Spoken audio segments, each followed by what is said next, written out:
Hola, hola, un gusto saludarles. Mi nombre es Javier Noel, soy doctor en Ciencia de la Educación y naturópata de Venezuela y quiero agradecerles por la oportunidad de participar en el tercer Congreso de Naturopatía Benedict Lost a propósito del Día Internacional de la Naturopatía y de la celebración, conmemoración de la vida y de la obra de este importante naturópata de origen alemán que pues, fundó la primera escuela de naturopatía en Estados Unidos. Muy bien, muy bien. Para los que no me conocen, tengo un doctorado en Ciencias de la Educación. Me he dedicado por más de 15 años, ya casi 20 años, al tema de la naturopatía y, por supuesto, al tema de la educación. Y actualmente, además de gestionar y llevar y promocionar a través de redes sociales el tema de la alimentación, pues también soy profesor del Instituto de Medicina Natural de Chile. Así que, pues, un gusto enorme compartir por acá con ustedes. Muy bien, el tema que les traigo hoy es uno que de hecho utilizamos muchísimo en las orientaciones y que primeramente, por supuesto, lo trabajé en mí, pero también pues lo trabajo tanto en clases como, por supuesto, en los cursos y en las orientaciones personalizadas. Y tiene que ver con el metabolismo. Muy bien. Y le hemos denominado los tipos metabólicos como precisamente herramienta de orientación alimentaria. Bien, así que vamos a ver qué temario tenemos para ustedes el día de hoy. Primero, ¿qué son los tipos metabólicos? Luego vamos a lo que es la carga glicémica e índice glucémico, los alimentos según la carga glicémica, proporciones de macros, es decir, de macronutrientes, clave en el tema de los tipos metabólicos, y lo que nosotros llamamos pan con pan o los errores comunes, sobre todo cuando estamos hablando de personas con un tipo de metabolismo en particular y también con distintos problemas metabólicos. Muy bien, así que avanzamos.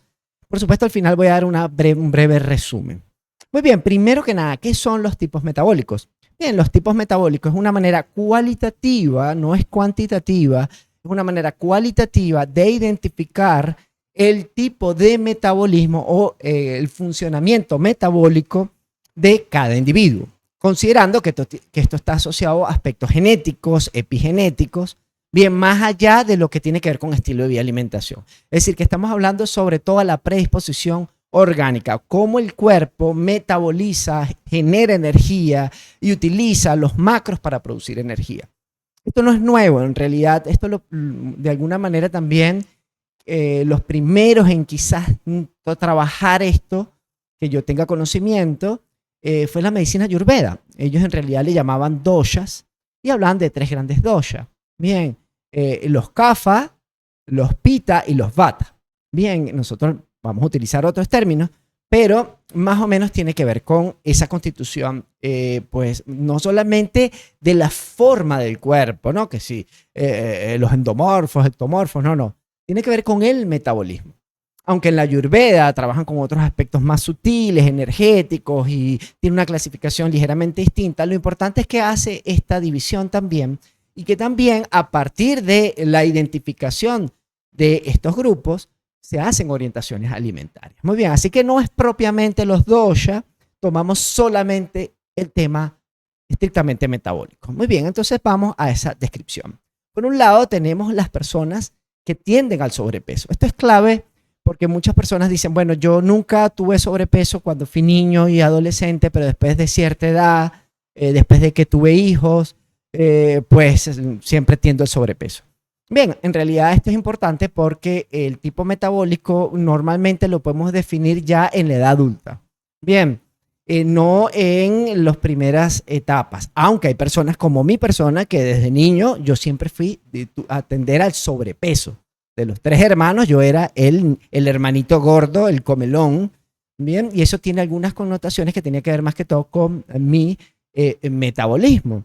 Bien, así que por un lado, los que tendemos al sobrepeso. Bien, ahora, nosotros podríamos subclasificar este grupo porque no es lo mismo una persona que tiende a un problema de obesidad importante a una persona que tiende a algo de sobrepeso. Lo importante, vamos a verlo de manera cualitativa, es todos aquellos que tiendan a tener un grado de sobrepeso. Bien, y ahí sí ya nos meteríamos con la antropometría occidental, etcétera, pero que está muy bien, porque ahí podríamos a través de la medición de peso y talla determinar qué grado de sobrepeso, si hay obesidad mórbida, etcétera. Pero digamos que todos los que de alguna manera teniendo un estilo de vida normal, moderno, tendemos al sobrepeso. Bien, algunas personas me dicen, no, pero que tú no tienes sobrepeso. Obviamente yo hoy en día no tengo sobrepeso porque aplico en gran medida todo este trabajo de los tipos metabólicos y llevo una alimentación adaptada a mi tipo metabólico. Bien, nosotros tendemos o podríamos tener más probabilidades de padecer problemas metabólicos.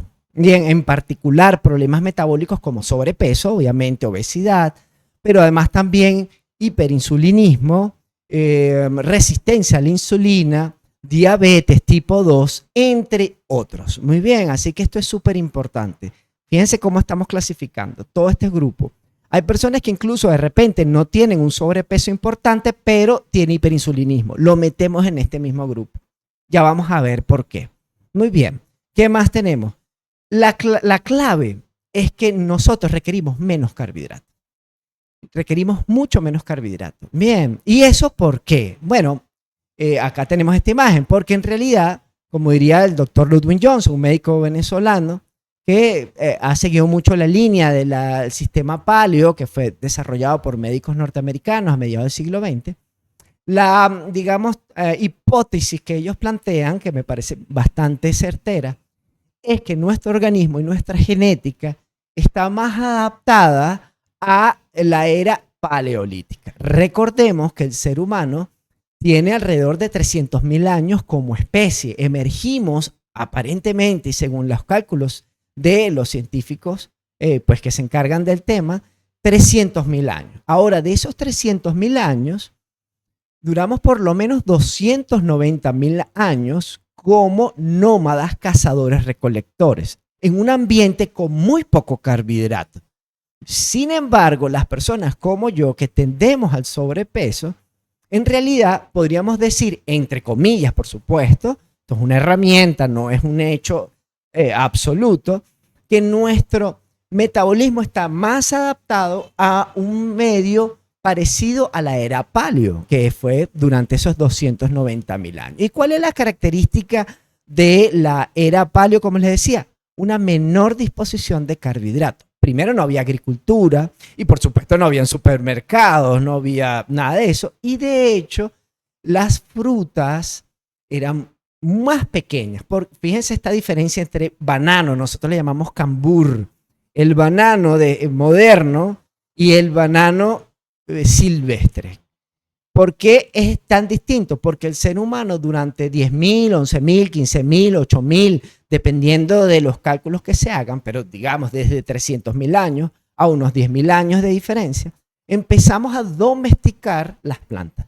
Y eso generó modificaciones extraordinarias. La capacidad humana es increíble. Empezamos a modificar el suelo, el riego, el lugar donde se estaba cultivando, empezamos a cruzar y eso generó, por supuesto, especies y seleccionando especies que tuviesen más carbohidratos. Bien, generando que en el mundo moderno haya mucho más carbohidratos. De hecho, el consumo en la era paleo de cereales y legumbres, hay una discusión, pero en realidad era o inexistente o muy poco. Y además, los cereales, trigo, avena, maíz, arroz, cebada y las legumbres, frijol, arveja, lenteja, los existentes eran también mucho más pequeños. No tenían tantos carbohidratos y no tenían disponibilidad todo el año. Si además de eso nosotros revisamos, por ejemplo, cómo es la vida en la naturaleza, por ejemplo, en el área tropical donde yo me encuentro, en el trópico tenemos dos grandes estaciones. Una es lluvia, donde hay carbohidratos en la naturaleza porque el agua genera que haya más frondosidad, más especies vegetales y hay más frutos y raíces.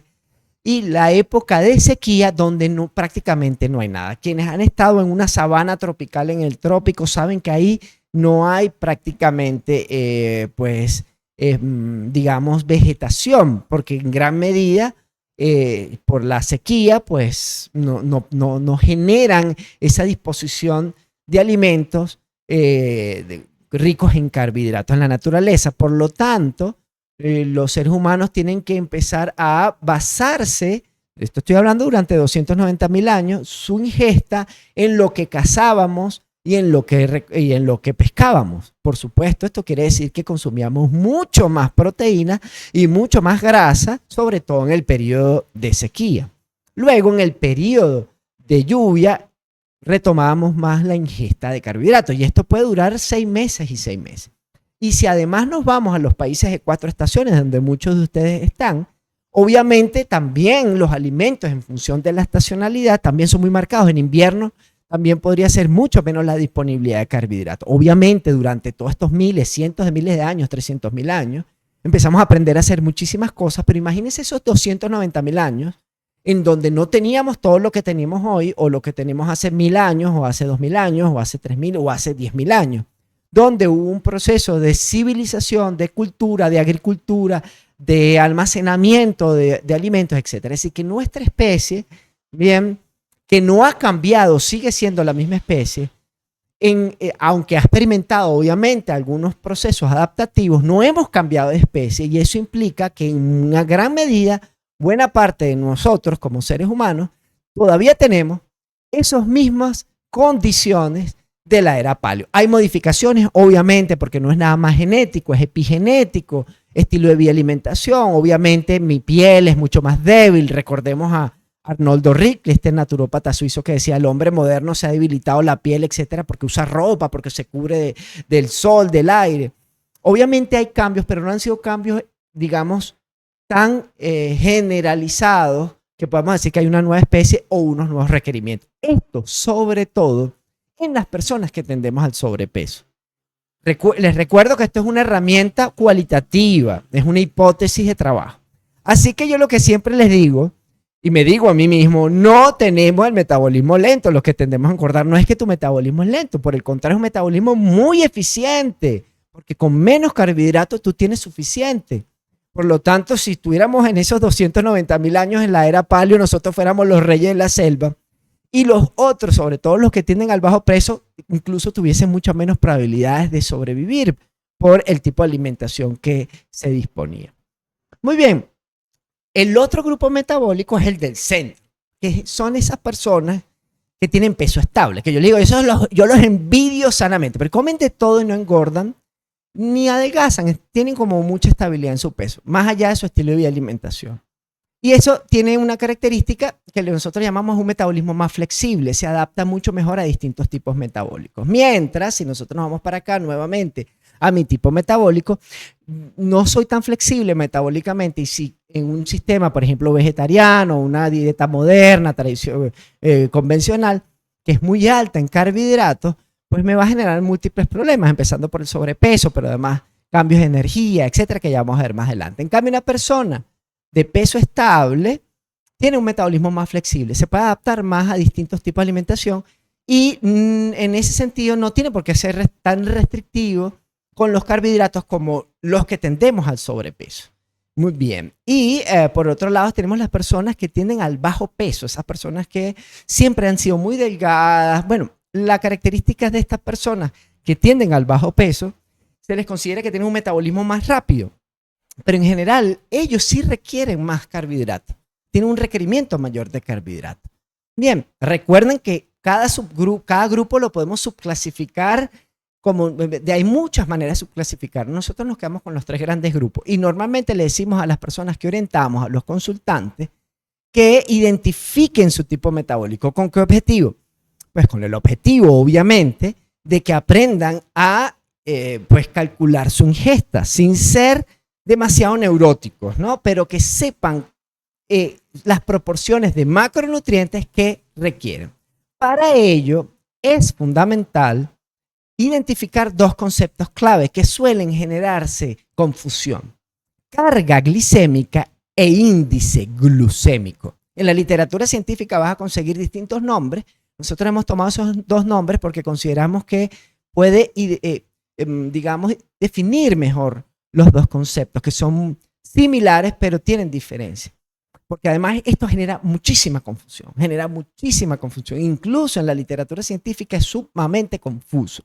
Porque en general la literatura científica hasta el momento se basa más en el índice glucémico, pero nosotros nos basamos más en la carga glicémica. ¿Cuál es la diferencia? Pues la carga glicémica es el porcentaje de hidratos de carbono que tiene un alimento en particular. En cambio, el índice glucémico habla de la velocidad en que estos carbohidratos de este alimento se convierten en glucosa sanguínea. Vean la diferencia. La carga es el porcentaje de carbohidratos. 60%, 70%, 40%, 50%. La avena, los cereales son alrededor de 60% carbohidratos de carga. Pero el índice glucémico varía porque la avena que se consume integral con su fibra o el arroz integral es un índice glucémico considerado bajo porque al tener fibra se convierte más lento en azúcar en sangre. Sin embargo, sigue siendo alto en carga glicémica. No cambia esa, digamos, tan importante el porcentaje de carbohidratos totales que tiene el alimento. ¿Cuál es la importancia de esto? Bueno, que por ejemplo, aquí podemos ver esta gráfica que nos identifica muy bien el tema, sobre todo que pasa con las personas que tendemos al sobrepeso. Si yo tengo esas dietas, avena en el desayuno con frutas, ¿qué va a experimentar mi organismo? Voy a disparar muy rápido glucosa, porque para mí es mucho carbohidrato, para mí. Pero para una persona que tiene el peso estable o incluso de bajo peso, que tiende a, no es que está bajo peso, sobrepeso por una enfermedad o por una cosa particular. Estamos hablando de personas que su tendencia siempre ha sido, desde la edad adulta en adelante, a tener sobrepeso o bajo peso. Una persona como yo, de mi tipo metabólico que tiende al sobrepeso, lo que ocurre es que con, por ejemplo, incluso una dieta vegana, completamente natural, basada en cereales y frutas de desayuno, voy a experimentar este pico de azúcar en sangre. ¿Qué va a ocurrir? Que por un lado va a generar emergencia, mi cuerpo va a decir, epa, cuidado, la tiroides actúa, produce T3, se convierte en T4 y el páncreas tiene que liberar insulina para bajarme eso rápido. Me tumba muy rápido la glucosa sanguínea y como me la tumba muy rápido, voy a experimentar hambre más rápido. Eso es una de las cosas que me ocurren. Si yo desayuno con mucho carbohidrato, incluso integrales, a la hora tengo mucha hambre nuevamente. Y hambre ansiosa. ¿Y por qué hambre ansiosa? Porque cuando tumbamos los niveles de glucosa sanguínea, también caen los niveles de dopamina y serotonina, que son hormonas neurotransmisores que, como saben, nos mantienen en equilibrio emocional. Entonces, baja glucosa, baja dopamina, serotonina, hambre con ansiedad, a buscar comida rápidamente para equilibrar nuevamente la glucosa. Sin embargo, esa glucosa no ha desaparecido, está en el organismo. ¿Qué hace el organismo? Ya sabemos que lo almacena en el hígado y lo almacena en pequeñas proporciones en el hígado, en pequeñas proporciones en los músculos, para utilizarlo para producir energía, sobre todo la energía de arranque, porque ya sabemos que cuando tenemos ejercicio prolongado empezamos a utilizar las grasas para producir energía. Bien, es la de arranque que necesitamos glucosa. Bien, ¿qué ocurre? Que además que la insulina, como es una hormona de crecimiento, es la que nos hace crecer a los lados, es decir, engordar la barriga, la papada, etcétera, etcétera. Estamos almacenando porque el cuerpo está adaptado a decir, mira, almacena todo excedente en nuestro metabolismo, en las personas como yo, todo excedente tiene que ser almacenado, es decir, almacenamos muchísimo rápidamente, bien, y engordamos muy rápido. Obviamente esto también está asociado a la larga diabetes tipo 2 porque estamos disparando glucosa, a resistencia a la insulina por el mismo efecto. Hay un momento que ya el cuerpo, ya la insulina no está generando el efecto que debería generar para regular la glucosa. Hiperinsulinismo es lo mismo, estás disparando insulina, tienes los niveles de insulina elevados todo el tiempo. Y eso también está asociado, por ejemplo, a verrugas, a crecimiento irregular del tejido, porque la insulina es una hormona de crecimiento, ennegrecimiento de ciertas áreas como las axilas, el cuello. Bien, esta especie de Michelin, de caucho que crece en el cuello. Tiene que ver todo con lo mismo. Es el exceso de insulina, pero es una persona que come el mismo carbohidrato que esta persona y a esta otra persona no le pasa. Es más, esta persona está llevando las orientaciones nutricionales adecuadas, 60% de su ingesta de carbohidratos. Pero es que para esta persona es mucho. Mientras que una persona que no tenga ese tipo metabólico, bien, no experimenta este pico, sino es mucho más prolongado, más fácil de lidiar con el organismo y no se generan todos estos problemas que hemos detectado. Además, que estas subidas y bajadas de glucosa te generan también subidas y bajadas de energía. Bien, y múltiples otros problemas. Así que esto es el fundamento científico del tema de los tipos metabólicos y lo que ocurre en el organismo y por qué ocurre lo que ocurre. Muy bien. Ahora, ejemplos de la carga glicémica, que es lo que les decía. El error clave es que yo te digo, no, es que el tema es el índice glucémico. Entonces tú vas a basar tu dieta en puros alimentos de bajo índice glucémico y usted no baja de peso. O igualmente está disparando insulina. ¿Pero por qué?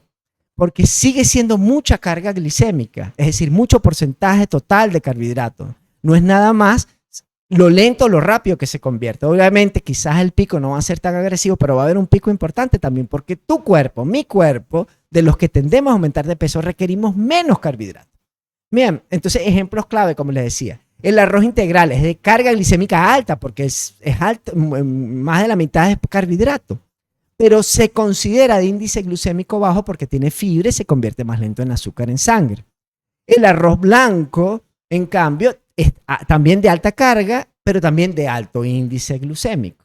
Es decir, que se convierte muy rápido en azúcar en sangre, pero que como no tiene fibra, la conversión es mucho más rápida. Obviamente eso tiene que ver también con las proporciones, con las cantidades, con las combinaciones y el orden de la ingesta. Todo eso juega a nuestro favor para educar a la persona a consumir mejor. Otros ejemplos, la palta o aguacate es de baja carga glicémica y índice glucémico bajo, pero un alimento graso.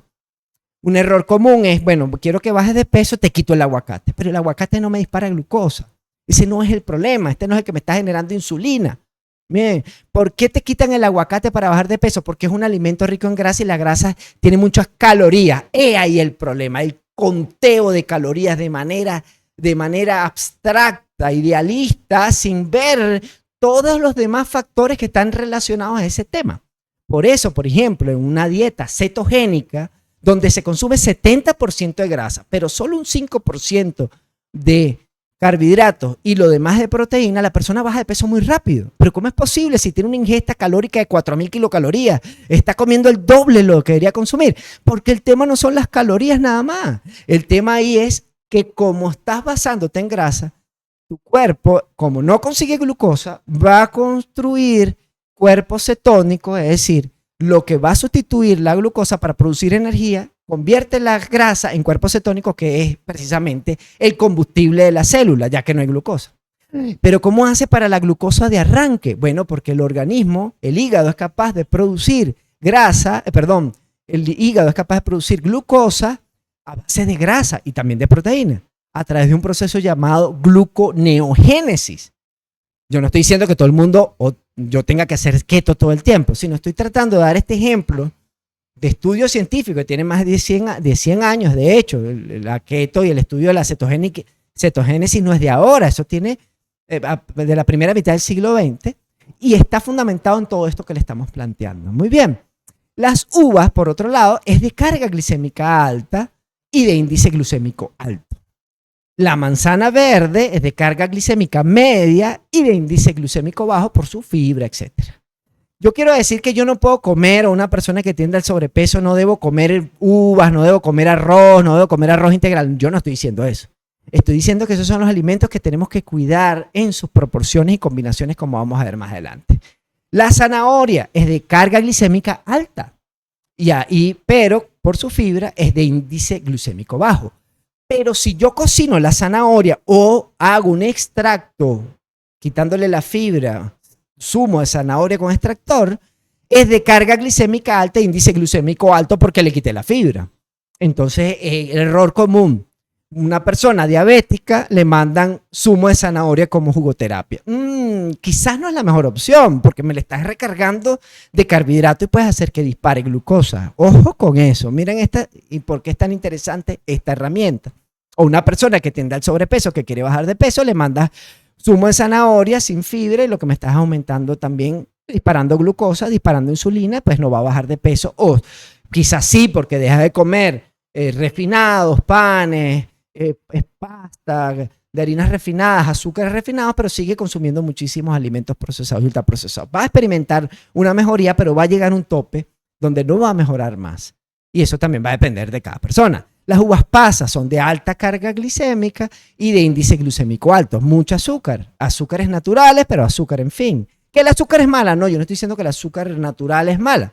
Pero una persona que tiene este tipo metabólico, que tiene diabetes, no son buenos alimentos. Las aceitunas son de carga glicémica baja e índice glucémico bajo. Por el contrario, entonces las aceitunas son un mejor alimento. La papa es de carga glicémica alta e índice glucémico alto, mucho almidón. La chayota o chayote, que puede ser un sustituto de la papa para un paciente diabético, una persona diagnosticada con diabetes o alguien que está bajando de peso con un sistema bajo en carbohidratos, es una buena opción. Obviamente esto es una planta, esto es un fruto tropical. Bien, no todo el mundo lo va a conseguir no va a ser tan económico, tan fácil como de repente acá en Venezuela. Es de carga glicémica baja e índice glucémico bajo. Aquí nosotros construimos una lista en función de la carga glicémica, no del índice glucémico, es la carga glicémica, donde inclusive encontramos alimentos como cereales, raíces y tubérculos, legumbres como alto, porque son 60% de carbohidratos. Si son refinados, muy alto. ¿Ven? Entonces no es que son malos, no los puedo comer. No se le debe comer, no estoy diciendo que son malos ni nada, sino que son los alimentos que debe comer en muy poca proporción y que tiene que cuidar. Estamos hablando solo del tema metabólico. Bien. Ahora viene el tema de las proporciones de macronutrientes. Como ya saben, los macronutrientes son proteínas, grasas o lípidos y carbohidratos, que de hecho a las grasas se les ha demonizado demasiado, sobre todo las grasas saturadas. Se les ha demonizado porque, bueno, en el siglo XX, a mediados del siglo XX, después de la segunda mitad del siglo XX, con el aumento de problemas como obesidad, sobrepeso, enfermedades crónicas, hígado graso, arteriosclerosis, abrías la arteria y lo que conseguieras es una capa de colesterol, una placa. Es la culpa de las grasas saturadas, pero que se dieron cuenta actualmente, el mundo científico ha descubierto que no, que en realidad este proceso se genera en gran medida, no todo el tiempo, pero digamos, más que todo por multicausales, múltiples factores, estilo de vida, alimentación, falta de ejercicio, sedentarismo. Pero en términos de alimentación, no porque usted coma, por ejemplo, aceite de coco, que es 96%, 94% grasa saturada, usted tiene que generar placa o tiene que generar hígado graso. De hecho, muchas personas que son netamente veganas y no comen alimentos de origen animal, no comen frituras y no comen prácticamente grasas, tienen el hígado graso y tienen altos los triglicéridos. ¿Y esto por qué? Bueno, porque es mucho más complejo. Es decir, necesito hierro, voy a comer un clavo de hierro. No funciona así. Es mucho más complejo. Y en el caso de, como hemos dicho, ¿qué hace el organismo con el exceso de glucosa? Lo convierte en grasa. Está. Puede ser un exceso de consumo de carbohidratos lo que me está generando este problema. Y la arteriosclerosis, hay nuevas investigaciones que nos están hablando que se genera por los picos de glucosa. Los picos de glucosa generan inflamación y hace que las arterias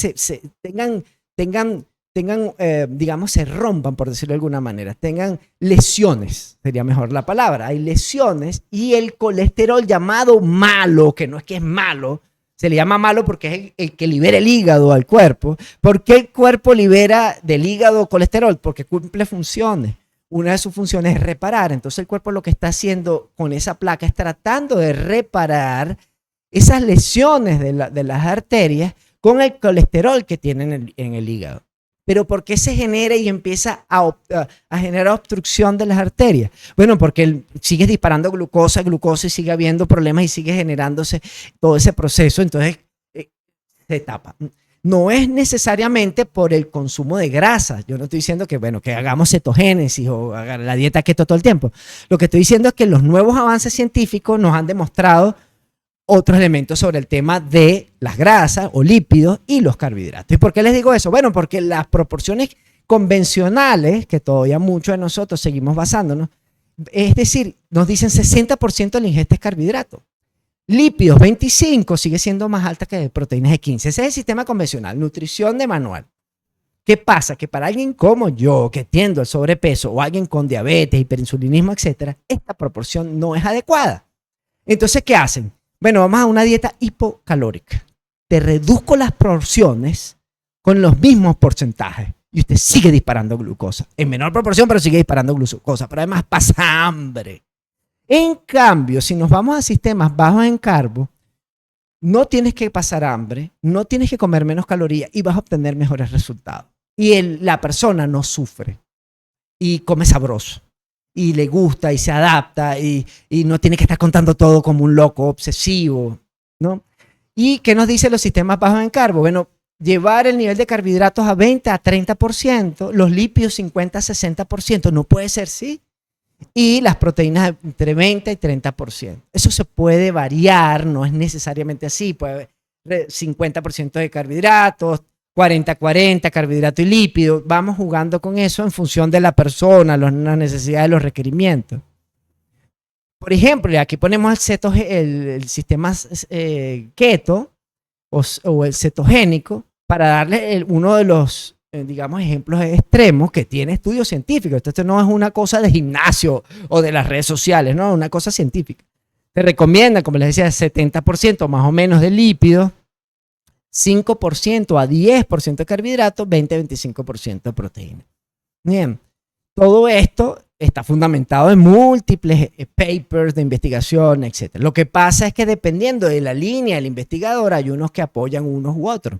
Eso es otro tema, el problema del mundo científico. En el mundo científico uno cree que es una señora que está ahí diciendo, no, esto está verdad, es mentira. Pero no, resulta que el mundo científico es una comunidad súper compleja donde hay distintas líneas, escuelas, tendencias, corrientes que se contradicen muchas veces entre ellas y todos han pasado por doble ciego, y etcétera, etcétera, etcétera.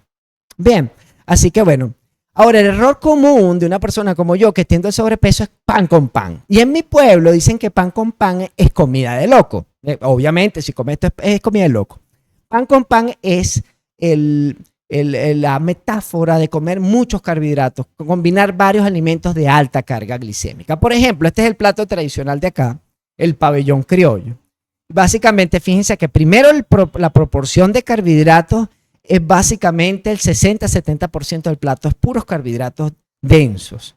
Bien, ¿por qué? Porque este plátano es maduro, de alta carga glicémica, el arroz blanco de alta carga glicémica y los frijoles negros, que acá le llamamos caraotas, de alta carga glicémica. Entonces estás combinando pan con pan con pan y además eso se acompaña con un jugo o con un refresco, que aquí le dicen fresco, azucaradísimo. Bien, obviamente ahí está el problema. Ay, Dios mío, ¿por qué esto me pasa a mí? Es la herencia, ¿no? ¿Qué herencia? Es que mira la salvajada que estás haciendo. Claro, tú no sabes que esto es terrible porque tú has aprendido eso de pequeño. Entonces esto es importantísimo, reeducar o mostrarle al consultante este tipo de problema. Otro, por ejemplo, también esta arepa es de maíz, el maíz de alta carga, y el frijol negro que es de alta carga. El queso no, el queso es de baja carga porque es proteína y grasa. Pero ahí ya me están mezclando dos alimentos de alta carga glicémica, sin contar que pueden ser inflamatorios, pero eso es otro tema que no vamos a trabajar. Ahora, ¿cómo hacemos para hacer estos cálculos de porcentaje y se lo llevamos a las personas más sencillas sin estar pesando todo? A mí no me gusta todo pesadito. No, vale, es que se te va la vida en eso. Además, sea más natural. Los números son una forma de representar la naturaleza, pero no son la naturaleza en sí. Bien, entonces el método del plato te ayuda a calcular de manera más cualitativa y teniendo en consideración pues, factores mucho más integrales. Por ejemplo, para bajar de talla o para evitar picos de glucosa o el hiperinsulinismo, etc., el método 2x1 es el ideal. 25% del plato, proteínas, 25% de grasas saludables, incluyendo palta, semillas oleaginosas como almendra, nueces. Hay que adaptarlo a cada persona. Quesos, grasos, si la persona no es sensible a la lactosa o sobre todo a la caseína, pues puede ser una excelente opción. Hay personas que son diabéticas, que no tienen sensibilidad a la caseína y no quieren comer quesos porque el queso es malo, ¿no? Pero es que si usted no tiene problemas de la caseína, pues el queso le conviene, pues es un alimento de bajísima carga glicémica y es proteína y grasa saludable. Quesos buenos, quesos naturales, nada de quesos ultraprocesados. Y la mitad del plato de vegetales de baja carga glicémica, hojas, zucchini, berenjena, dependiendo de cada caso hay que adaptarlo. Repollo, si le conviene, o coles, coliflor, brócoli, si les conviene y no le inflaman. Entonces, ¿por qué? Pues son alimentos de baja carga glicémica. Bien, en el trópico podemos usar de grasas saludables la palta, aguacate, el coco, por ejemplo, también. Bien, así que incluso si es proteína animal, pues por supuesto es mucho más fácil llevar esta proporción. Y la grasa de la misma proteína que fue demonizada. ¿Por qué? Por lo que contábamos anteriormente con el tema de los lípidos. Ahora, si quieres aumentar de talla, el 3x1. Bien, el 3x1 te habla de de una porción de proteína, 20-25%. Una persona de bajo peso le conviene comer, lo pongo solo como ejemplo, puede incorporar 20-30% de un solo tipo de carbohidrato. Yo prefiero raíces o tubérculos. Si vamos a combinarlos con proteína, por ejemplo, yuca o camote, batata, etc. Grasas saludables, como las que hemos nombrado, y los vegetales de baja carga. Ahora, tú estás acostumbrado a comer mucho carbohidrato, no es buena idea pasar de una vez al 2x1. Tu cuerpo va a tener un shock, una crisis curativa, te va a dar un bajón de energía, tu cuerpo no está adaptado, puedes sentir lo que llaman la fiebre keto, aunque no hagas un tipo de alimentación keto, puedes experimentar situaciones similares, ya que evidentemente tu cuerpo no está adaptado a consumir tan pocos carbohidratos. Entonces yo le digo, bueno, empieza adaptando con un 3x1, ahí tú vas a empezar a reducir la carga de carbohidratos. Desayuno, almuerzo, cena, tus 3 comidas. Hay que ver si le incorporamos ayunos intermitentes y otras herramientas, pero estoy hablando específicamente del plato. Si tienes tus 3 comidas, cada comida por lo menos empieza con un 3x1, tu cuerpo empieza a adaptarse a comer menos carbohidratos. Luego incorporas un 2x1, que puede ser, yo prefiero en el desayuno. ¿Pero por qué en el desayuno? Porque no empiezas el día disparando glucosa, eso es como una pelota, pam, pam, pam, pam. Entonces, si tú en el día no disparas glucosa, la gente que experimenta, no me da hambre. Comí a las 8 de la mañana y son las 2 de la tarde y no me ha dado hambre. Pero cuando como carbohidratos en la mañana, a las 8 de la mañana, a las 9:10 y estoy muerto de hambre, con mucha ansiedad, porque no disparaste glucosa. Y la persona puede incluso de manera cualitativa comprender ese proceso. Luego pasas a 2x1 y finalmente los más valientes llegan a 2x1, es decir, 2x1. Ahora, estás en el 2x1 y no vas a comer carbohidratos. Sí estás comiendo carbohidratos, pero cuando comes vegetales de baja carga glicémica ahí hay carbohidratos, pero en baja proporción. Bien, no necesariamente tienes que estar todo el tiempo en 2x1, puedes jugar con los que les he dicho, hacer... rotarlo, cambiarlo, si quieres mejorar y ya estás preparado, ya has llegado avanzado, te vas al 2x1 de manera permanente, hasta donde llegue la persona si es posible. Lo importante es reducir la carga de ingesta de carbohidratos. Así que mis estimados, mis estimadas, aquí está el resumen. Vimos los 3 grupos metabólicos, no es un parámetro cuantitativo, es un parámetro cualitativo que nos ayuda a determinar las proporciones de macronutrientes basándonos en carga glicémica más que el índice glucémico. Obviamente lo ideal es que todo sea de bajo índice glucémico para todo el mundo, pero lo más importante en el caso de una persona con sobrepeso o con problemas metabólicos asociados al sobrepeso o picos de glucosa, hiperinsulinismo, etcétera, es evitar la sobrecarga de carbohidratos, y esto nos permite clasificar los mejores alimentos para consumir y comer sin contar calorías, sin pasar hambre, comiendo las calorías necesarias, comiendo sabroso, adaptándolo a cada lugar. Vimos errores comunes como el pan con pan, comer muchos carbohidratos en el mismo plato, y vimos por encimita una pequeña introducción del método del plato como herramienta para combinar mejor los alimentos. No es todo lo que se trabaja en la combinación de los alimentos, pero esta es la parte que trabajamos o hablamos sobre el tema de la carga glicémica de los alimentos. Así que lo que nosotros recomendamos es, por un lado, identificar el tipo metabólico de las personas, dándole todas estas recomendaciones que le di, identificar los alimentos por carga glicémica, que sepa identificar los alimentos por carga, no por índice, sacarlo de esa confusión que es muy común, adecuar las proporciones de macronutrientes, bien, combinar bien los alimentos. ¿Cómo adecuas las proporciones de macronutrientes y combinas bien los alimentos? Con el método del plato. Con eso es la forma más fácil, más sencilla que cualquier persona puede manejar. Muy bien, así que, bueno, muchísimas gracias. Recuerda, mi nombre es Javier Noel, doctor en Ciencia de la Educación y naturópata, para servirles. Espero que haya sido de provecho esta ponencia. Chao, un abrazo, saludos a todos y todas.